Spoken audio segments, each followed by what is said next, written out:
नमस्कार दोस्तों, स्वागत है आप सभी का मेरे चैनल यूरेनियम गुरुजी में। हम लोग यहाँ पर 30 अक्टूबर से बनने वाले करंट अफेयर को देखने वाले हैं। मेरा तबीयत सही नहीं है, जुकाम हुआ है, थोड़ा आवाज़ मैनेज कीजिएगा आप लोग। चलिए शुरू करते हैं सेशन आज का। तो पहला क्वेश्चन है कि उत्तर प्रदेश के 76 नंबर के जिले के रूप में घोषित किए गए नए जिले का नाम क्या है, जो अलीगढ़ और बुलंदशहर के कुछ हिस्सों को मिलाकर बनाया जाएगा। तो भारत का 76 उत्तर प्रदेश का 76 नंबर का जिला बनने वाला है। अलीगढ़ और बुलंदशहर को थोड़ा थोड़ा एरिया उसमें से मिलाकर ये बनाया जा रहा है। उसका नाम क्या रखा गया है, तो कल्याण सिंह नगर रखा गया है। कल्याण सिंह कौन है, तो ये उत्तर प्रदेश के पूर्व मुख्यमंत्री रह चुके हैं। ठीक है, इसको आपको ध्यान रखना, फोटो में दिख रहे हैं आपको। तो हाल ही में उत्तर प्रदेश के 76 नंबर के जिले के रूप में कल्याण सिंह नगर की घोषणा हुई है। अच्छा, नामकरण का कारण क्या है, तो इस जिले का नाम पूर्व मुख्यमंत्री कल्याण सिंह के सम्मान में रखा गया है।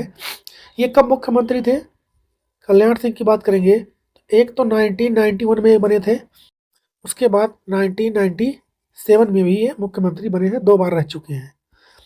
स्थापना की बात करेंगे तो यह जिला अलीगढ़ और बुलंदशहर जिलों की तहसीलों को पुनर्गठित करके बनाया जाने वाला है। अच्छा, इसकी घोषणा किसने किया है, तो यहाँ के मुख्यमंत्री कौन है, योगी आदित्यनाथ। योगी आदित्यनाथ इन्होंने इसकी घोषणा की है, इसको आपको ध्यान रखना है। और यहाँ पे गवर्नर कौन है, यानी राज्यपाल, तो आनंदीबेन पटेल हैं। आनंदीबेन पटेल हैं, इसको भी आपको ध्यान रखना है। यहाँ पर उत्तर प्रदेश की राजधानी क्या है, तो लखनऊ है वो। ठीक है। अच्छा, 76 नंबर का तो ये कल्याण सिंह नगर बनने वाला है। तो इसके पहले 75 नंबर का जो जिला था उत्तर प्रदेश का, वो कौन बना था, तो हापुड़। कौन बना था, हापुड़ बना था। इसको आपको ध्यान रखना है।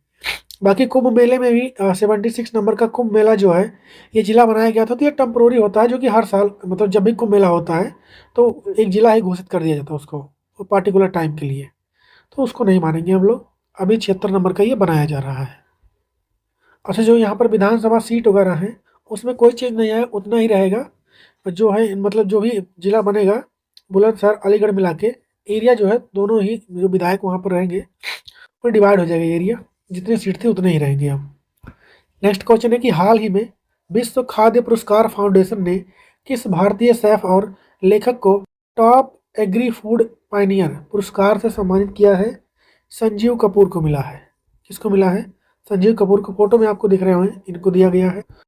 तो विश्व खाद्य पुरस्कार फाउंडेशन ने हाल ही में मशहूर शेफ, लेखक और पद्मश्री पुरस्कार से सम्मानित संजीव कपूर को दिया गया 2025 वाला।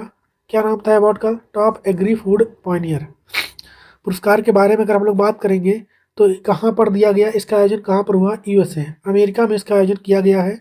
इसको आपको ध्यान रखना है। बाकी यह पुरस्कार उन व्यक्तियों को दिया जाता है जो कृषि खाद्य प्रणालियों को बदलने में उत्कृष्ट योगदान देते हैं। संजीव कपूर के अगर हम लोग योगदान की बात करेंगे, संजीव कपूर को स्वस्थ और टिकाऊ खान पान को बढ़ावा देने, भारतीय कृषि का समर्थन करने और स्थानीय व पोषक तत्वों से भरपूर सामग्रियों के उपयोग को प्रोत्साहित करने के लिए सम्मानित किया गया है।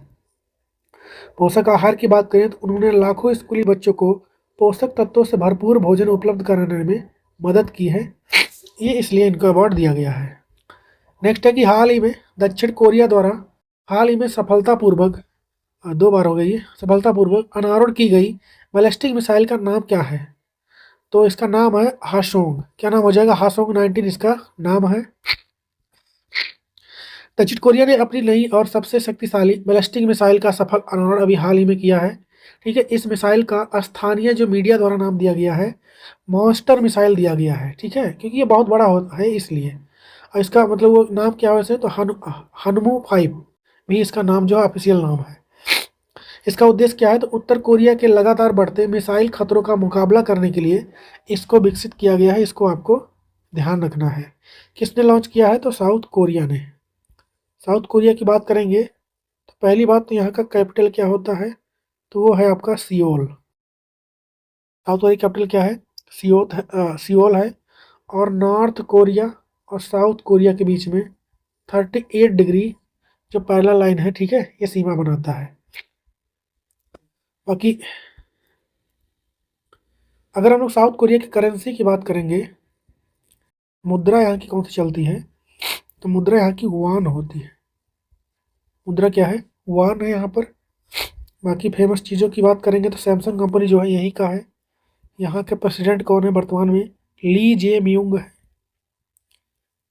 ली जे म्यूंग यहाँ के प्रेसिडेंट हैं। प्रधानमंत्री की बात करेंगे वो कौन हो जाएंगे, तो किम मिन सोक हैं। किम मिन सोक यहाँ के प्रधानमंत्री हैं, इसको भी ध्यान रखिए। नेक्स्ट क्वेश्चन है कि हाल ही में ईरान में स्थित किस ज्वालामुखी में 7 लाख साल बाद विस्फोट की संभावना व्यक्त की गई है, ठीक है। तो इसका नाम क्या हो जाएगा, इसका नाम हो जाएगा तफ्तान ज्वालामुखी। क्या नाम है इसका, तफ्तान ज्वालामुखी है।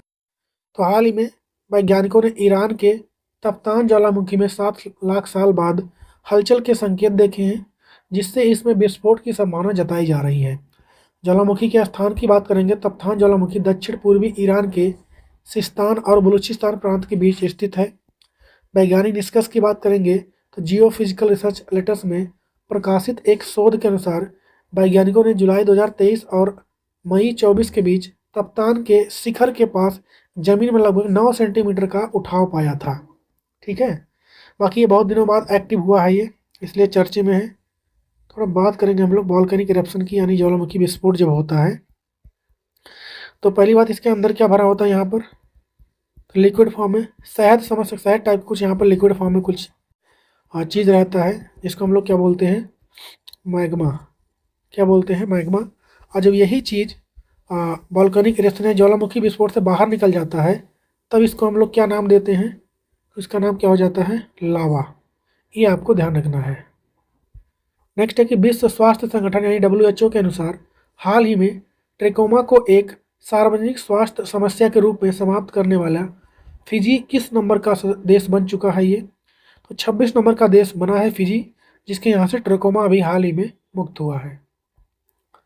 तो हाल ही में विश्व स्वास्थ्य संगठन WHO द्वारा फिजी को सार्वजनिक स्वास्थ्य समस्या के रूप में ट्रेकोमा को समाप्त करने के लिए मान्यता दी गई है। यह उपलब्धि हासिल करने वाला फिजी 26 नंबर का देश बना है। अच्छा, हालिया मामलों की बात करेंगे, 2025 में सेनेगल जो है 25वां देश बना था जिसने ट्रेकोमा को ख़त्म किया था, और 24वां देश बुरुंडी बना था ट्रेकोमा ख़त्म करने वाला।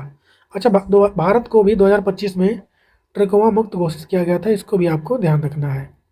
ट्रेकोमा होता क्या है, तो ट्रेकोमा एक संक्रामक जीवाणु संक्रमण है जो कैलेमाइडिया ट्रेकोमटिस, इसका ध्यान रखें, इसके जो बैक्टीरिया है उसका नाम क्या है, कैलेमाइडी या ट्रेकोमटिस, इस नाम के बैक्टीरिया कारण यह होता है। क्या प्रभाव होता है इसका, तो यह आँखों को प्रभावित करता है और समय पर इलाज न होने पर अपरिवर्तनीय अंधापन का कारण बन सकता है। कहने का मतलब आँखों के प्रॉब्लम से संबंधित है ये। अगला क्वेश्चन है कि हाल ही में टोक्यो स्थित किस फिनटेक कंपनी ने दुनिया की पहली ब्लॉकचेन आधारित और जापानी येन समर्थित स्थिर मुद्रा JPYC लॉन्च की है, तो इसको लॉन्च किया है JPYC इनकॉर्पोरेट ने। तो हाल ही में टोक्यो में स्थित फिनटेक कंपनी JPYC Inc. ने दुनिया की पहली ब्लॉकचेन आधारित और जापानी येन समर्थित स्थिर मुद्रा JPYC लॉन्च किया गया है। ये ब्लॉकचेन जो टेक्नोलॉजी होती है उस पर मतलब बेस्ड है ये, और यह जापान की एक वित्तीय परिदृश्य में एक ऐतिहासिक कदम है जो पारंपरिक रूप से नकद और क्रेडिट कार्ड पर बहुत अधिक निर्भर रहने वाला है। हाल ही में किस भारतीय राज्य ने विमानन क्षेत्र को बढ़ावा देने के लिए विमान योजना को स्टार्ट किया है, उड़ीसा ने इसको स्टार्ट किया है। तो हाल ही में उड़ीसा सरकार ने विमानन क्षेत्र को बढ़ावा देने के लिए विमान योजना को मंजूरी दी है। योजना का नाम क्या हो जाएगा, तो योजना का वही विमान नाम है। इसका पूरे नाम की बात करेंगे तो building and management of aviation assets and network, ये इसका फुल फॉर्म हो जाएगा। बाकी क्या उद्देश्य रहने वाला है, तो इस योजना का मुख्य उद्देश्य है कि उड़ीसा जो है इसको पूर्वी भारत में एक प्रमुख विमानन केंद्र के रूप में स्थापित किया जाए।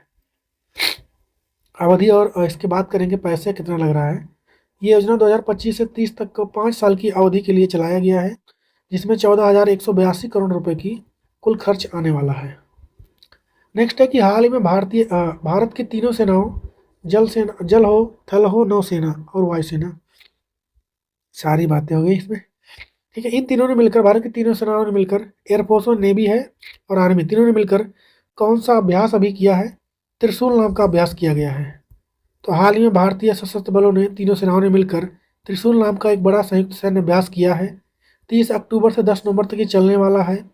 कहाँ पर? तो यह अभ्यास कई जगह पर हो रहा है। मुख्य रूप से यह पश्चिमी मोर्चे पर, विशेषकर गुजरात के कच्छ के रण और राजस्थान के रेगिस्तानी इलाकों में किया जा रहा है। अगला है कि हाल ही में गोवा शिपयार्ड लिमिटेड GSL में भारतीय तटरक्षक बल के लिए लॉन्च किए गए 2 उन्नत फास्ट पेट्रोल वेसल्स FPV के नाम क्या हैं?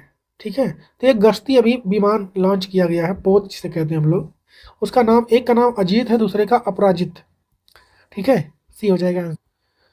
तो गोवा शिपयार्ड लिमिटेड द्वारा हाल ही में भारतीय तटरक्षक बल के लिए 2 उन्नत फास्ट पेट्रोल वेसल्स, ठीक है, ICGS अजीत एक का नाम है, एक का नाम क्या है? अपराजित। ठीक है, ये इसका नाम है, इसको लॉन्च किया गया है। ये पेट्रोलिंग के लिए है, गश्ती पोत मतलब गश्ती पोत है ये। इसमें टोटल 8 बनाए जाएंगे, जिसमें 2 लॉन्च हो चुके हैं। कितने बनाए जाएंगे टोटल?